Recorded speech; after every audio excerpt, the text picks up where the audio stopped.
What's up, YouTube? Today I'll be showing you guys how to diagnose and replace your windshield washer pump. So if your windshield washer fluid is not coming out, there's a few things that you might want to look out for. The main one might be the pump, or that your nozzles are clogged. In that case, you just follow the lines and then check to see if they're clogged up. So first thing you're gonna do is, of course, check if they work. Mine do work, but I just wanted to show people how to do it. So you're gonna turn your key and then spray.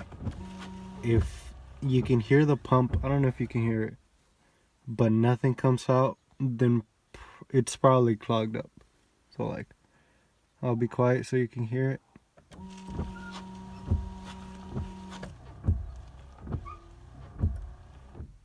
And there we go. And you can hear the pump at the end. So, let's see. I'll show you where the pump is and how to replace it, which is really easy.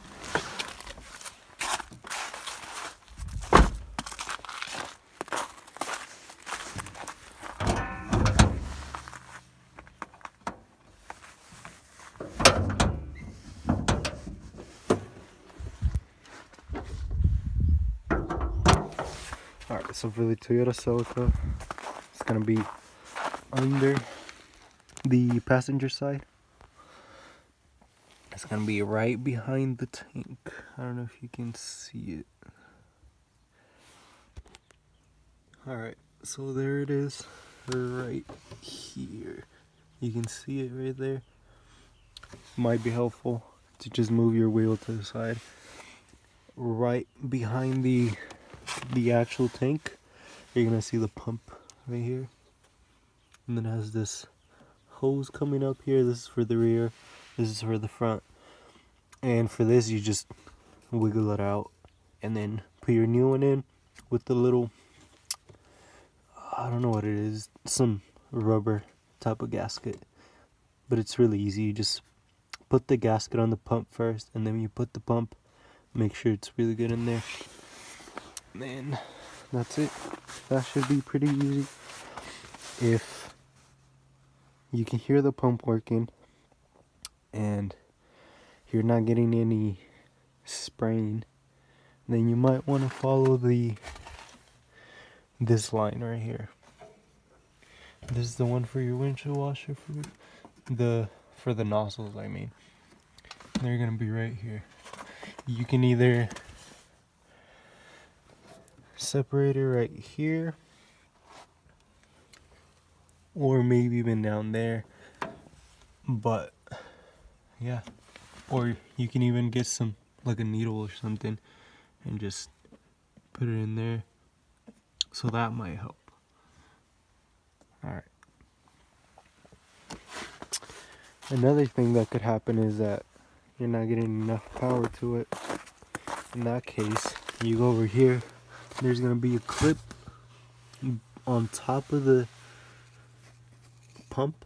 It's this one right here, and I forgot to mention that this one you just push it in and then it should come right out, and then you test it with the multimeter. If you don't know how to use the multimeter, it's really simple. You just connect it to a metal piece, which is gonna be your ground, and then you put the needle inside of this, inside of each little connection, if that makes sense, and then the multimeter should light up. And if it doesn't, it means you're not getting enough power, which in that case I'm not really sure what to do. But yeah, this hose, the one on the left, is the one that goes to the front, so you want to follow that. It comes right through here. You can see it right there. Comes right up here and goes into here. If it's really that big of a problem, you might need to take this off, which is a few screws here and there, and really check for that. So in that should be mostly it. If you are having problems with the silica, with the ones that go into the rear, it goes like this. Has this little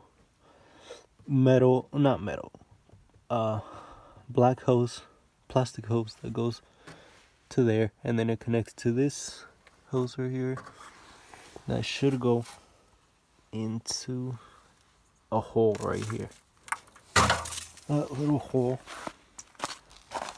goes straight through the body, and right behind here there's some plugs and stuff for the door, some other things, but it goes through there, and it has like a connection right there, another plastic tube, and then that plastic tube goes right through here. Actually, it goes right through here, all the way to the back, and into somewhere over here. If you're having trouble with that, you might want to check that, and then you're gonna have to take that back piece of the top liner off, and that's where it ends. So that might be helpful, because I was having trouble with it. I just didn't know where it went. I just put the hose through the little hole, and it wasn't doing much. It was just spraying in here. But yeah, it's gonna go under those wires and stuff. You'll see it as soon as you take this off, which is just this little 10mm bolt, and then you just push it out. But yeah, that should be everything. If it's really not working, then first of all, if you can't hear the pump, then it's either the pump not working or you're not getting power to it. If you can hear the pump and you are getting power to it, then it's probably clogged somewhere in there. So you just follow the line and then try to maybe blow some air in it or do something to get it out. I hope the video helps someone. If it does, consider subscribing, and thank you for watching.